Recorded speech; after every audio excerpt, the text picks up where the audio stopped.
وزیر اعلیٰ بلوچستان میر سرفراز بگٹی کی زیر صدارت پبلک سیکٹر ڈیولپمنٹ پروگرام پر عمل درآمد سے متعلق پارلیمانی کمیٹی کا اہم اجلاس منعقد ہوا۔ اجلاس میں پاکستان پیپلز پارٹی، پاکستان مسلم لیگ، عوامی نیشنل پارٹی اور جماعت اسلامی سے تعلق رکھنے والے پارلیمانی اراکین اسمبلی نے شرکت کی، جبکہ اجلاس کے دوران ایڈیشنل چیف سیکریٹری برائے ترقیات و منصوبہ بندی زاہد سلیم نے پی ایس ڈی پی سے متعلق تفصیلی بریفنگ دی۔ اس موقع پر وزیر اعلیٰ بلوچستان کا کہنا تھا کہ حکومت کی اولین ترجیح عوامی مفاد سے وابستہ ترقیاتی منصوبوں کی بروقت اور معیاری تکمیل ہے۔ ایسی تمام اسکیمیں جنہیں 65 کروڑ روپے تک کی مکمل فنڈنگ فراہم کی گئی ہے، انہیں فروری 2026 تک مکمل کرنا لازم ہے۔ وزیر اعلیٰ نے کہا کہ آئندہ مالی سال کے بجٹ کی منصوبہ بندی اور ترقیاتی ترجیحات کی مشاورت مارچ 2026 سے قبل مکمل کی جائے گی، تاکہ تمام فریقین کو شامل کر کے ایک مربوط اور مؤثر پی ایس ڈی پی مرتب کی جا سکے، جبکہ آئندہ تمام ترقیاتی اسکیموں کے PC1 صرف مکمل تخمینہ لاگت کی بنیاد پر تیار کیے جائیں۔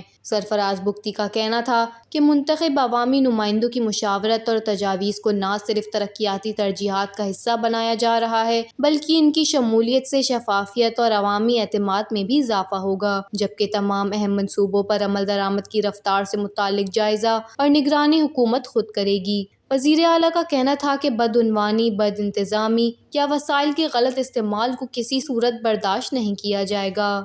وش نیوز، کوئٹہ، بلوچستان۔